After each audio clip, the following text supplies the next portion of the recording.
So today I want to thank for this particular gameplay, and of course this is the Super Saiyan KAIOKEN Goku on the Japanese version of the game. And I did mention in a previous video how he got buffed, and I think the biggest question is, do those buffs really make that much of a difference when it comes to this particular side of the game?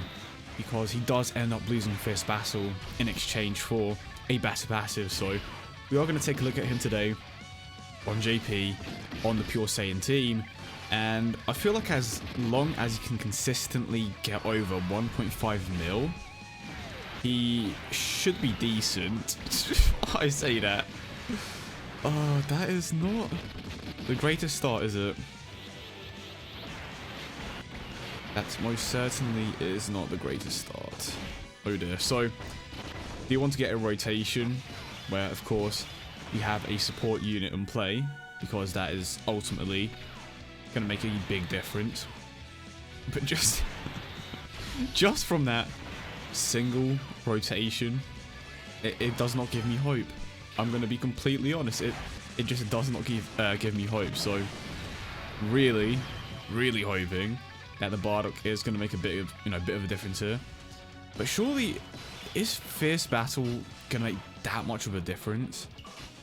I don't know. We'll have to see, right? But we are getting an attack increase from the Bardock here. Keep that in mind, of course.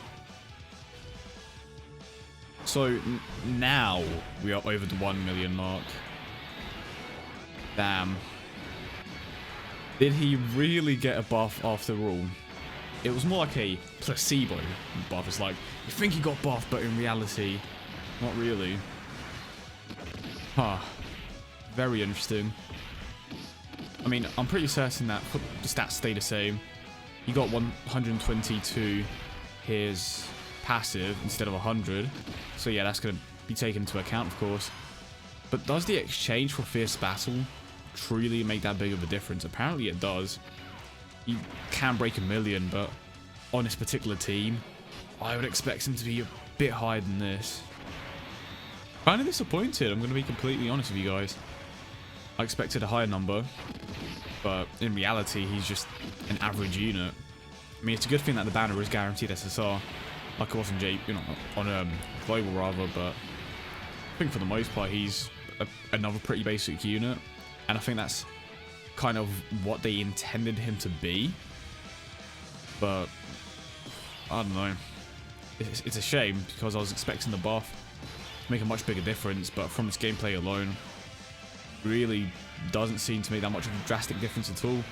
I was thinking, you know what, we are on this particular category, it's going to make up for the fact that he doesn't have Fierce Battle, but it's the complete opposite, really. Barely breaking 1 million here, which is pretty bad, to be honest. You would expect a form/unit of this caliber to be up there. I feel like they kind of sacrificed the damage for that additional portion of the passive, and the additional portion of the passive is, I believe he has a medium chance to dodge attacks, including super attacks, of course, which kind of seems like a needless thing. I suppose if you're taking on Super Battle Road, it's gonna be kind of decent, right?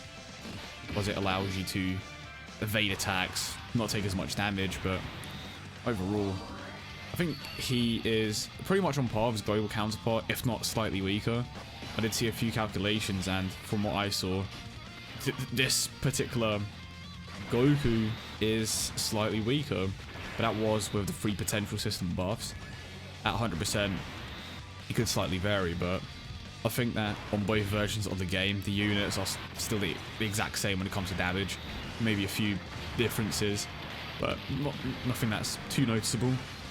The big question was, is this going to be a unit? Well, for one, are they going to get buffed? Is it going to be a unit that you're going to consider running once they do get those buffs? And after using them, honestly, it's very bad. There's nothing else to say in the matter, really. Fairly average. We are activating Super Saiyan here. We have the Kamehameha. Well, never mind. Wait, no, we are activating. Are we at? It depends on how this rotation goes. Yeah, so we didn't activate Kamehameha there. I mean, the Kamehameha link is only a 2000 attack link regardless. I think that could have maybe taken him up to 1 million, but I do want to see at least one more rotation with the Bardock in play. But to be fair, maybe it is a high chance to evade attacks, in which case it's going to be very good for Super Battle Road. That point is undeniable. It's just more of the fact of whether or not can consistently get him over 1 million, which is kind of the important thing in this particular meta, especially when it comes to units at 100%. So next turn we are going to have a rotation with Super Saiyan 3 Goku, Super Saiyan Kaioken, and Super Saiyan 2 Bardock, if I am not mistaken. So I do want to see what that particular rotation is capable of. But again, big shout out to Mike for the gameplay.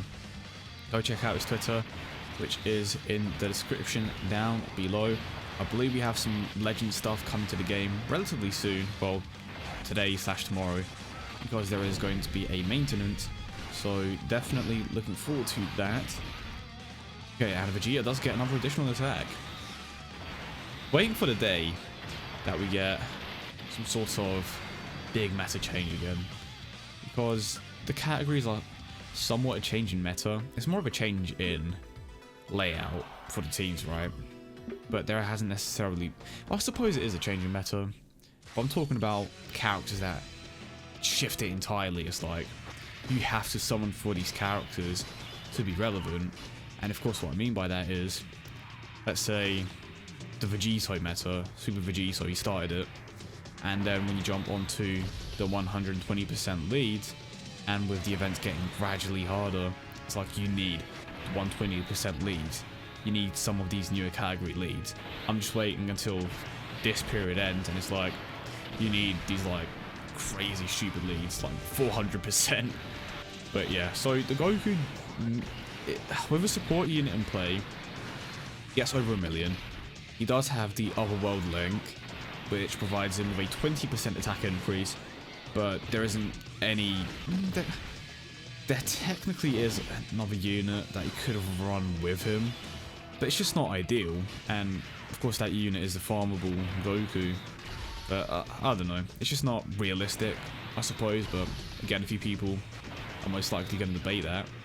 But I will leave you guys with the rest of the gameplay. I have spoken through the large majority of it. Again, big shout out to Mai. Of course, leave a like, subscribe, all that good stuff. Let me know what you think in the comments about the Goku. Personally, I think he was a bit of a letdown, despite getting some much needed buffs, but then they didn't buff him as much as he should have. Yeah, hope you enjoyed. Leave a like, subscribe as always, and peace.